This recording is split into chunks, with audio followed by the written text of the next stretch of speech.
അപ്പോൾ റിയൽ ആയിട്ടുള്ള നടന്നിട്ടുള്ള കഥ റിയൽ ആയിട്ട് നമ്മുടെ മുമ്പിലേക്ക് എത്തുമ്പോൾ എത്രമാത്രം കാണുന്ന പ്രേക്ഷകർ വിജയിച്ച് ഇല്ലെന്ന് നമ്മൾ ഡീറ്റെയിലായി സംസാരിക്കാൻ വേണ്ടി പോകുന്നത്.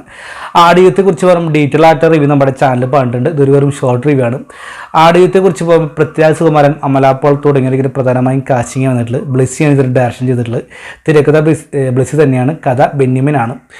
ബ്ലെസ്സിയെക്കുറിച്ച് പറയുമ്പോൾ ബ്ലെസ്സി എന്ന് പറയുന്ന ഡയറക്ടർ നമുക്ക് എല്ലാവർക്കും അറിയാം, തന്നിൽ കിട്ടിയിട്ടുള്ള നടനെ എത്രത്തോളം യൂസ് ചെയ്യാൻ സാധിക്കുമോ അത്രമാത്രം ആ നടനെ കൊണ്ട് പഴടിപ്പിക്കും.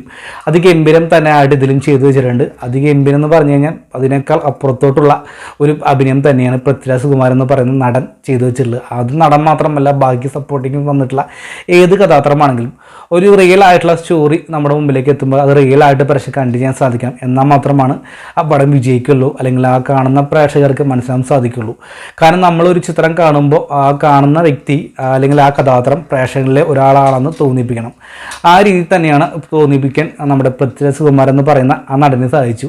എടുത്തു പറയേണ്ട അദ്ദേഹത്തിൻ്റെ ഒരു ഡെഡിക്കേഷൻ തന്നെയാണ്. കാരണം തുടക്കം തൊട്ട് ഒടുക്കം വരെയും മികച്ചൊരു അഭിനയം തന്നെയാണ്.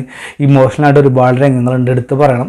കാരണം ഒരു നടനെയല്ല ഞാൻ കണ്ട, ഒരു സാധാരണക്കാരനുള്ള വ്യക്തി അല്ലെങ്കിൽ നജീബ് എന്ന് പറയുന്ന നമ്മളായിട്ടുള്ള അല്ലെങ്കിൽ നമ്മൾ അറിയാതെ പോയിട്ടുള്ള ഒരു കഥാപാത്രം നമ്മുടെ മുമ്പിലേക്ക് ജീവിക്കുന്നു, അല്ലെങ്കിൽ നമ്മൾ ആ ജീവിതം കാണുന്നു.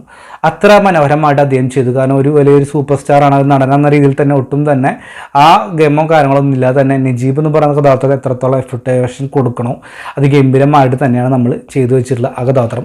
സപ്പോർട്ടിനായിട്ട് AR റഹ്മാൻ, അതുപോലെ തന്നെ റസൂൽ പോക്കുരി തുടങ്ങിയവരും, അതുപോലെ തന്നെ ഇതിൻ്റെ പശ്ചാത്തലമായി വരുന്ന സീൻസും ഗ്രാഫിക്സും ഒക്കെ എടുത്ത് പറയണം. നമ്മുടെ മലയാളി എന്ന് പറയുന്ന നമ്മുടെ മലയാളിക്ക് അഭിമാനിക്കാൻ പറ്റിയിട്ടുള്ള ഒരു രത്നക്കല്ല് തന്നെ പറയേണ്ട ഒരു ചിത്രം തന്നെ ആടുജീവിതം. ഐ വിൽ റിപ്പീറ്റ് രത്നക്കല്ല്. കാരണം മലയാളത്തിൽ എവിടെ കൊണ്ടുവേണമെങ്കിലും അല്ലെങ്കിൽ ചിത്രം ഇന്ത്യൻ സിനിമയിൽ എവിടെ കൊണ്ടുവേണമെങ്കിലും പ്രദർശിപ്പിക്കാൻ അല്ലെങ്കിൽ ഓസ്കാർ എന്നൊക്കെ പറയാൻ കിട്ടാൻ ചാൻസ് ഉള്ള ഒരു മികച്ച പ്രകടനം ഡയറക്ഷൻ എല്ലാം കൊണ്ടും മോഹി തന്നെയായിരുന്നു ആടുജീവിതം. തീർച്ചയായിട്ടും ആടുജീവിതം എല്ലാവരും തിയേറ്ററിൽ പോയി തന്നെ കാണണം. കാരണം ആടുജീവിതത്തെക്കുറിച്ച് പറയുമ്പോൾ നമുക്കിടയിൽ കണ്ടു വളർന്നിട്ടുള്ള നജീബ് എന്ന് പറയുന്ന കഥാപാത്രമല്ല. കാരണം നമ്മൾ കാണാതെ അല്ലെങ്കിൽ അറിയാതെ പോയിട്ടുള്ള വെറും വായിച്ചിട്ടുള്ള ആ ഒരു കഥാപാത്രം നമ്മുടെ പ്രേക്ഷകരിലേക്ക് എത്രമാത്രം ഇന്ന് എത്തിയിരിക്കുകയാണ്. അങ്ങനെ എത്തുമ്പോൾ തീർച്ചയായിട്ടും നമ്മൾ ഒരാളായി മാറിക്കൊണ്ടിരിക്കുന്നതായിട്ടാണ് ജീവിക്കുക തന്നെയാണ് ആ വ്യക്തി ചെയ്തിട്ടുള്ളത്. എന്തായാലും നമുക്ക് കിട്ടിയ രക്തം തന്നെയാണ്. അപ്പോൾ എല്ലാവരും സൂക്ഷിച്ച് വെക്കേണ്ട ചിത്രം തന്നെയാണ് ആടുജീവിതത്തിലുണ്ട്. അപ്പോൾ തീർച്ചയായിട്ടും ആടുജീവിതം എല്ലാം തിയേറ്ററിൽ പോയി കാണുക. അപ്പോൾ നമ്മുടെ വീഡിയോ ഇഷ്ടപ്പെടാൻ സപ്പോർട്ട് ചെയ്യുക. അപ്പോൾ ഇന്നത്തെ പോലെ തന്നെ അതായിരിക്കും. Bye bye friends.